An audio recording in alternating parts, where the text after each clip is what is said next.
Greetings, everybody. Welcome back. It is Sunday, November the 7th, and we are entering Unit 3 in ENG 110. So let's take a look at the course in Blackboard together. And hopefully you guys all saw the announcement earlier this week. Apparently there's been some kind of technical problem with one of the textbooks. So when you are using the links in the resources, if you're using Oregon Rights, you will have to actually then open the book to the correct page to do the reading, but very important to do the reading assignments. So make sure that you're aware of that. And we will go ahead and take a look at unit number 3. So this week, as we continue learning about research and sources and how to find good information and how to share that information, we're going to be learning about important markers like a thesis statement and how to cite your sources. And we're also going to be learning about what happens when those things don't happen appropriately, and that can result in unintentional plagiarism, failure to completely cite your resources. So we're going to look at those issues, and let's take a look first at the readings and resources. I will also note for you this week, we're going to look at the discussion board, of course, but this week, instead of having a writing assignment, as we have the last 2 weeks, you will take a knowledge check, which is fancy word for test or quiz. However, you can take it more than once, so don't panic.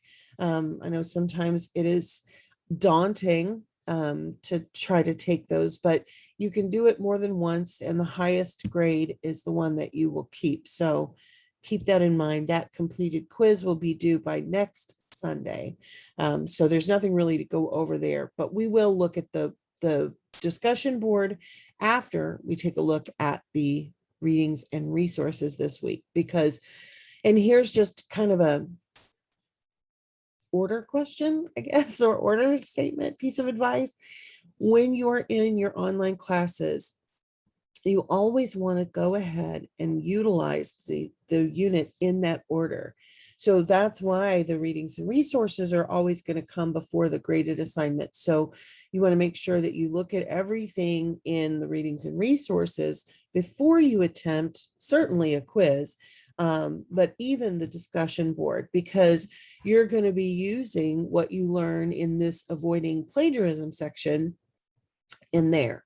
So you're going to first read, though, about developing a thesis statement. And again, this one is, I've got some readings from Oregon Rights in both of these. So, of course, you're going to have to shuffle around a little bit.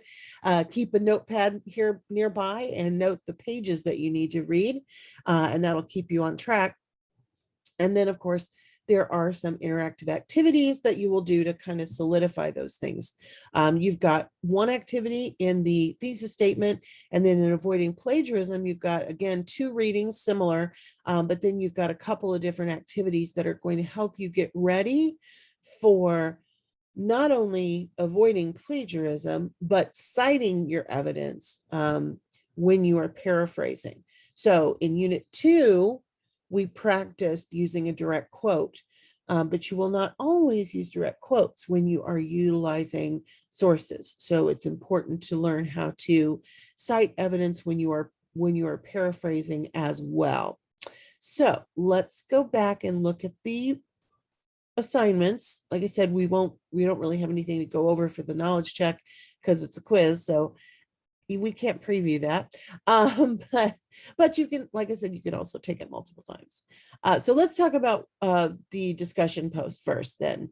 Why be concerned about plagiarism? And so this, I like this one because it gives us sort of a real life potential scenario. You've been working for a fairly well-established investment firm for the last 4 months. And of course, it doesn't have to be an investment firm. It could be in any field. But you and a coworker were both assigned to write a report on the same startup business to determine if you should invest in it. Your company should invest in it. Your coworker asked to see your report to verify some data. The next day, you and your coworker hand in the same report.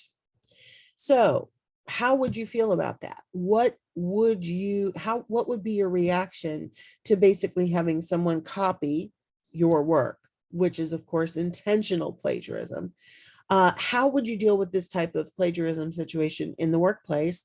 And then put yourself in the role of the supervisor. What actions should your boss take? And of course, does your boss know? Does he know or she know who really wrote it? So lots of things to think about there. And then, of course, in your response to each other, you have till Wednesday to post your own response, and then until Sunday to post the follow-ups to 2 classmates or more. Consider how your response to plagiarism might be different than theirs. What makes your 2 responses alike? What makes them different? And did they think of anything that you hadn't thought about? What other possible scenarios of plagiarism might come up in the workplace? That's another thing to think about there. As usual, you have a discussion board rubric that you can click on here on the link and see how you are graded. And that will give you an idea of the kinds of things that you want to do. Of course, posting on time, posting to other people, those are the biggest things. But one thing I also want to invite you to do, there's been a lot of people talking about this in private questions with me. When you post on a discussion board, you are posting in front of the entire class. So it's not public in the sense that, oh, anyone on the World Wide Web can read it or whatever, but it is a public document. So one of the best ways that I know to make sure you have a chance to polish your work before you post it on there is to go ahead and keep a Word document open on your computer where you can write out your discussion posts and use spell and grammar check, use all the tools that you have a friend or family member help you proofread it, and then copy and paste it back into the discussion board. We do want it posted directly on the discussion board because it's hard if you had 24 classmates and you had to open all of those documents. That'd be kind of hard. But making it in Word is such a good idea because not only does it give you that extra place where you can play around with it and make sure it's perfect before you post it, but it also allows you to save it. And so if something happens and your post gets deleted or whatever, you have that as a backup. So as usual, if you have any questions this week, feel free to reach out. I am more than happy to help you more specifically with anything that you need, and hope everybody has a great week. We're having that daylight in the morning now, so maybe that'll help us wake up a little bit during these upcoming weeks. We'll see, but I hope everyone has a great one, and I will see you back here next weekend.